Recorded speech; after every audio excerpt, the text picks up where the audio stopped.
Assalamualaikum warahmatullahi wabarakatuh. Bagaimana kabarnya hari ini anak-anak?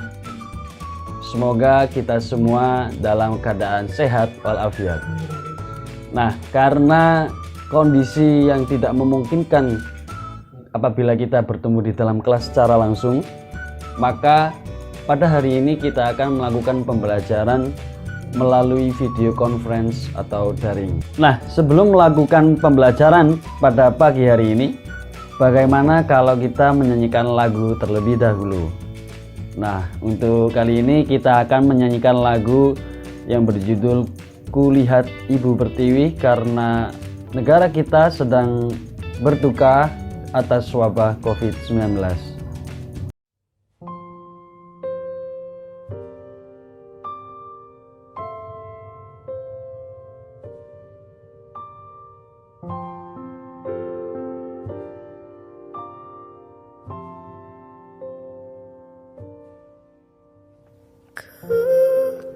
Lihat ibu pertiwi sedang bersusah hati, air matamu berlinang, mas intanmu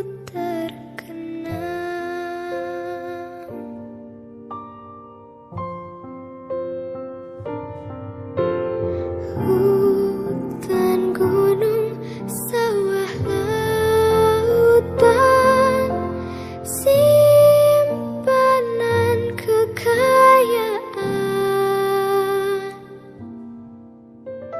Kini ibu sedang susah, merintih dan berdoa.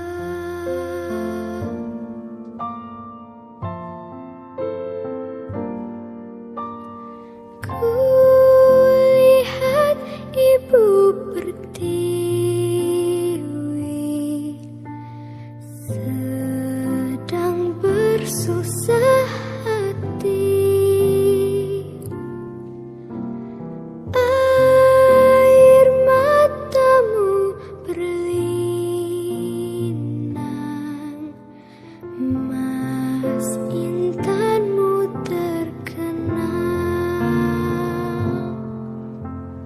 hutan, gunung, sawah, lautan, simpanan kekayaan. Kini ibu sedang susah, merintih dan berdoa. Kini ibu sedang susah,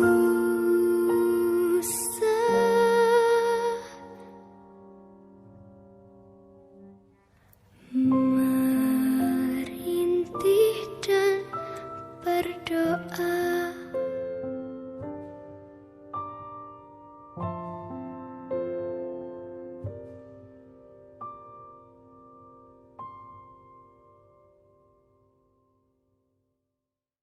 Nah, setelah kita menyanyikan lagu Kulihat Ibu Pertiwi tadi, semoga kita bisa merenungkan apa yang sedang terjadi pada negeri ini.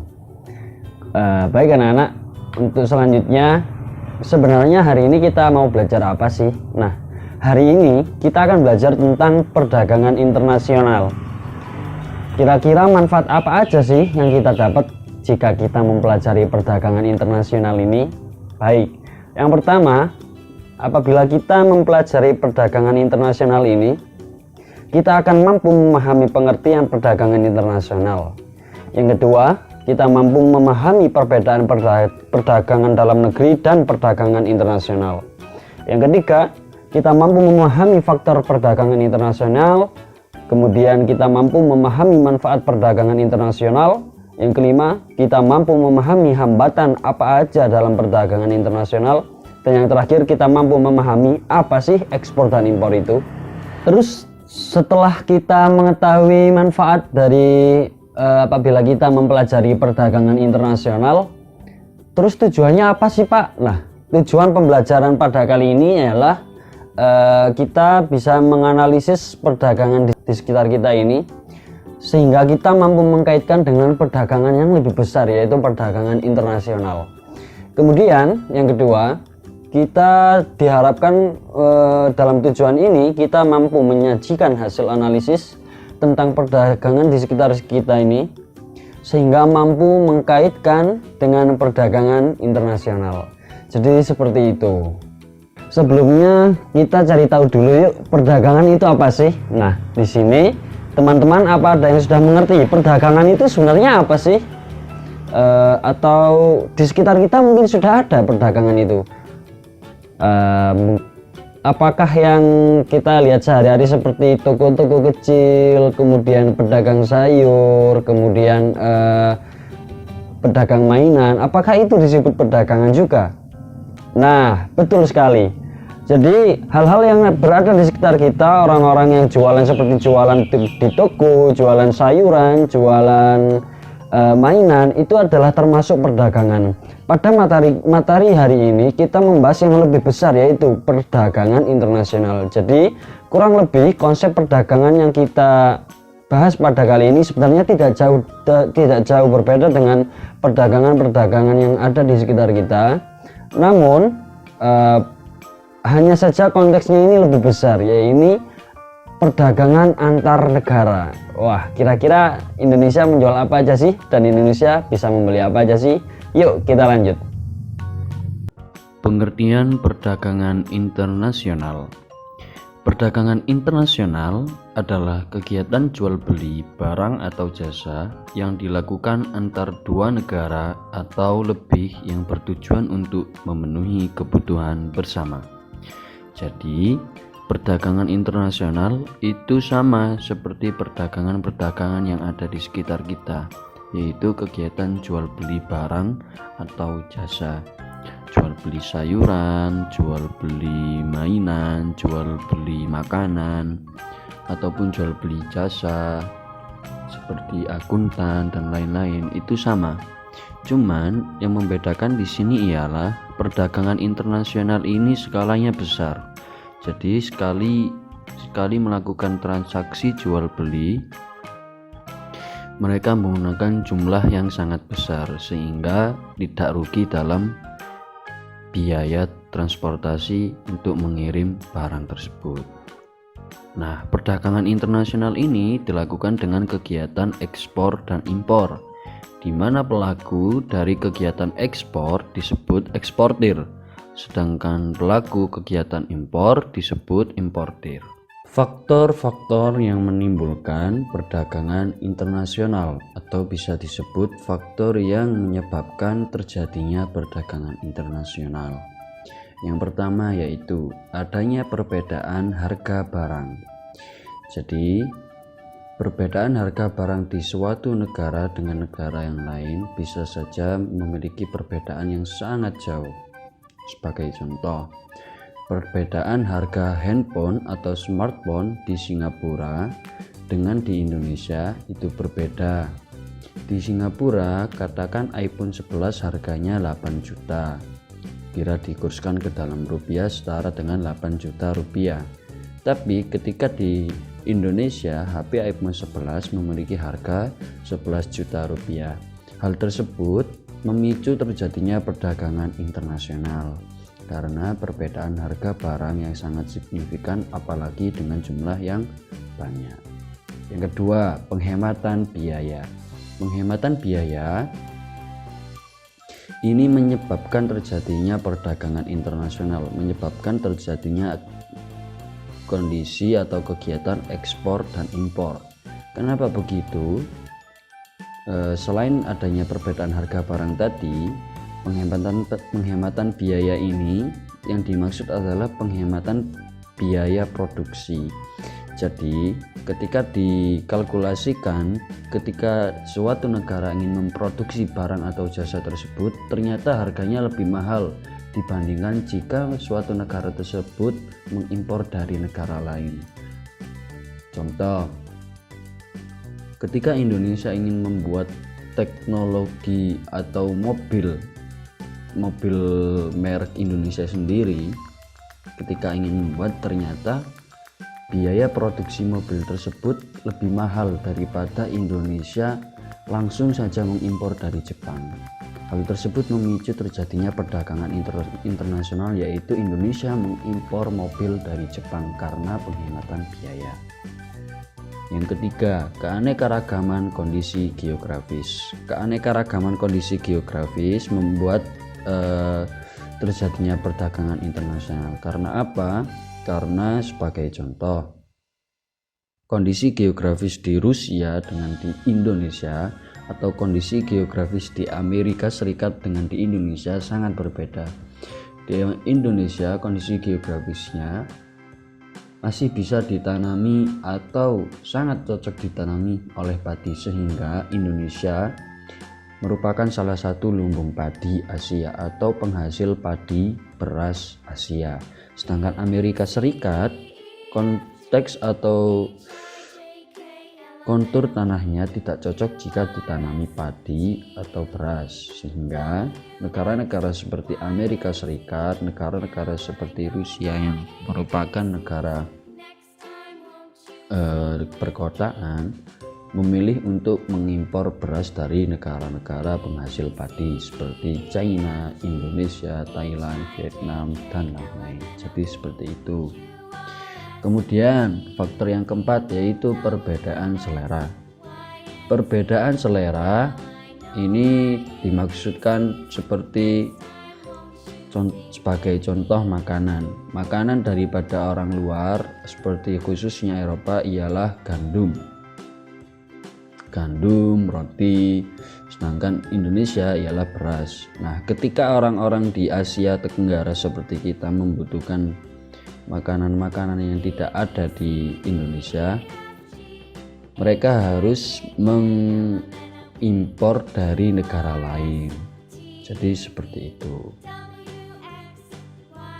Manfaat daripada perdagangan internasional. Yang pertama yaitu meningkatkan hubungan persahabatan antar negara. Bagaimana bisa? Ketika suatu negara dengan negara lain melakukan perdagangan internasional, secara otomatis hubungan kedua negara tersebut akan mengalami perekatan atau memiliki hubungan yang baik, karena daripada mereka berdua saling menguntungkan. Kemudian, kebutuhan setiap negara tercukupi.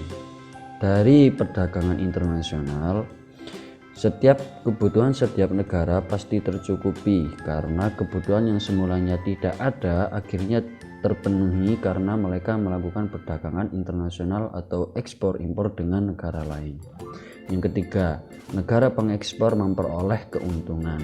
Sebenarnya negara pengekspor atau negara pengimpor juga memperoleh keuntungan. Keuntungannya apa? Kebutuhan negaranya menjadi terpenuhi, sedangkan negara pengekspor memperoleh keuntungan daripada hasil yang mereka jual. Yang keempat, setiap negara dapat mengadakan spesialisasi produksi. Maksud daripada spesialisasi produksi ialah setiap negara dapat mengklaim atau mengatakan bahwa dia adalah produksi mobil terbaik di dunia, produksi motor terbaik di dunia, yaitu Jepang. Nah, disinilah maksud spesialisasi produksi. Jadi ketika semua negara atau ketika negara di dunia ini ingin membutuhkan mobil atau motor, mereka langsung tahu kemana mereka harus membelinya atau mengimpornya, yaitu ke Jepang. Seperti itu. Terus yang kelima, mendorong kemajuan ilmu pengetahuan dan teknologi. Proses perdagangan internasional sangat mendorong kemajuan ilmu pengetahuan dan teknologi, karena dari suatu negara yang belum ada dengan ilmu pengetahuan dan teknologi tersebut menjadi ada akibat peristiwa atau kegiatan ekspor dan impor. Yang terakhir, mendorong kegiatan produksi barang secara maksimal.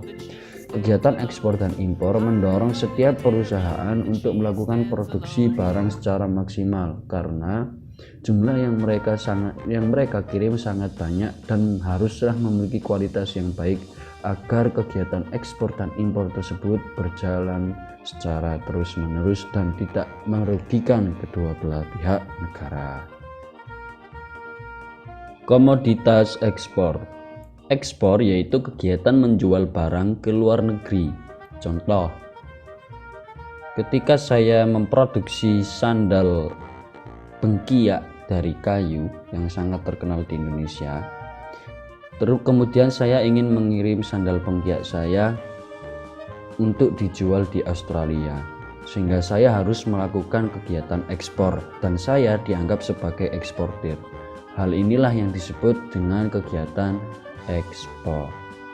Nah, kegiatan ekspor sendiri sudah diatur oleh pemerintah melalui peraturan-peraturan dari Kementerian Keuangan, yaitu Bea Cukai dan lain sebagainya.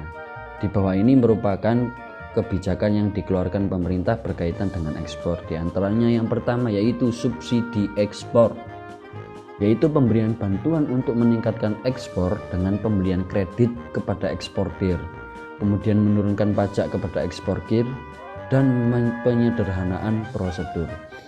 Hal ini dilakukan agar memicu semakin banyaknya eksportir untuk mengekspor barang-barangnya ke luar negeri sehingga meningkatkan kualitas ekonomi di Indonesia. Ya, contohnya itu tadi seperti saya yang mau jual bengkiak, ketika melihat ada pembelian kredit kemudian ternyata pajaknya telah diturunkan dan proses prosedur ingin mengekspor sangat tidak rumit, itu membuat saya ingin semakin untuk segera mengirim barang bengkiak saya ke Australia agar dijual di sana.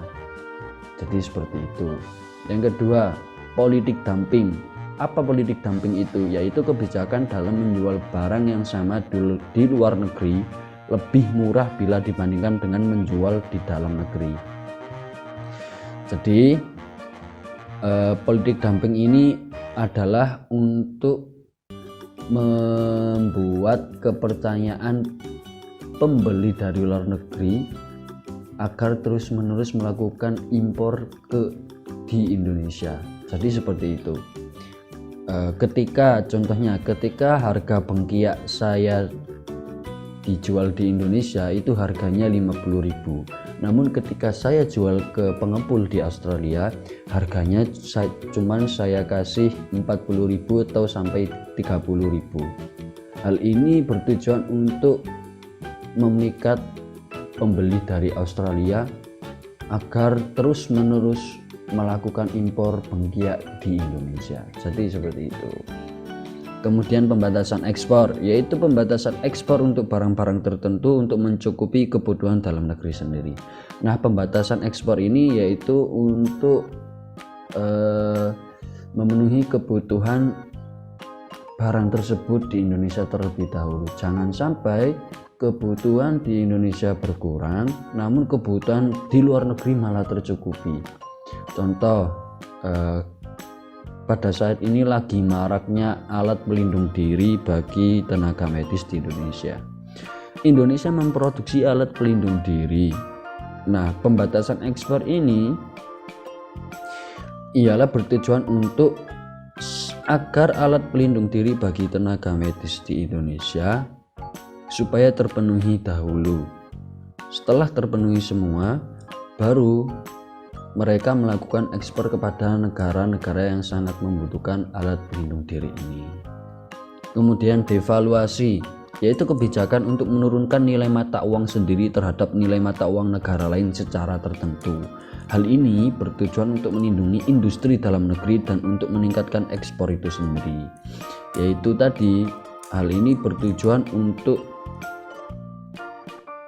negara-negara yang melakukan impor di Indonesia agar terus melakukan impor sehingga melindungi industri dalam negeri sendiri dan untuk meningkatkan ekspor itu sendiri. Komoditas impor. Impor yaitu kegiatan yang membeli atau mendatangkan barang dari luar negeri. Jadi ketika Indonesia, contohnya ketika Indonesia membutuhkan banyak barang kursi, namun banyak tukang mebel yang lagi tidak bisa memproduksi secara banyak, sehingga Indonesia melakukan impor kursi dari China, katakan seperti itu.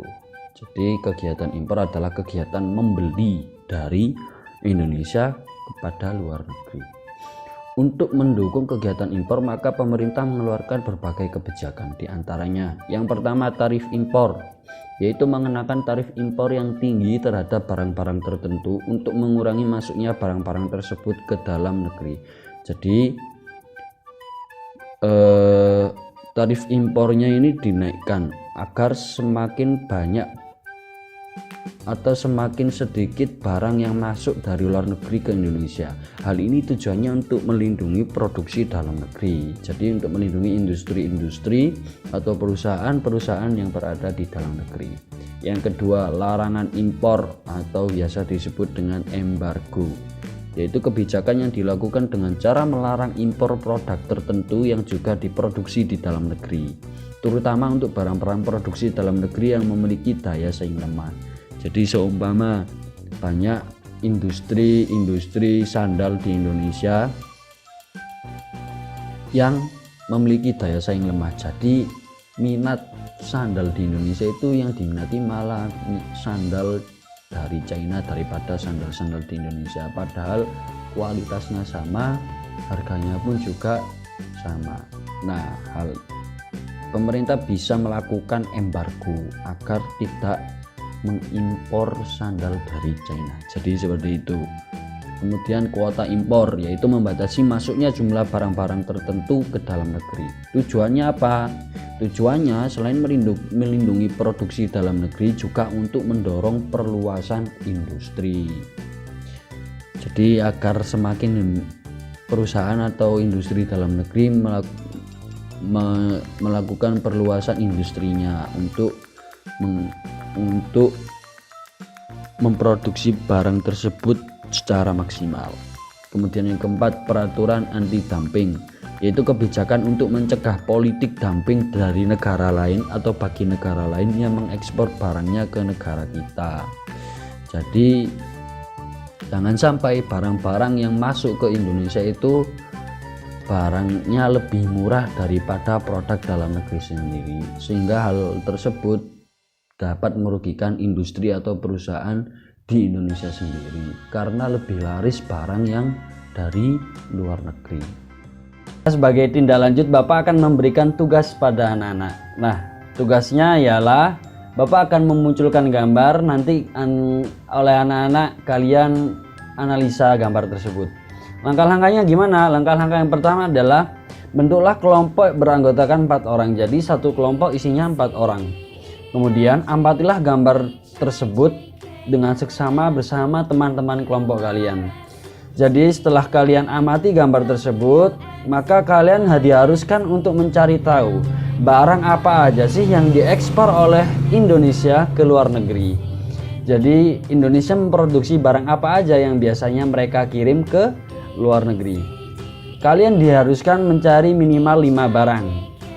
Untuk masalah sumber, kalian bisa menggunakan sumber apa saja yang ada di rumah kalian dan rumah teman kalian.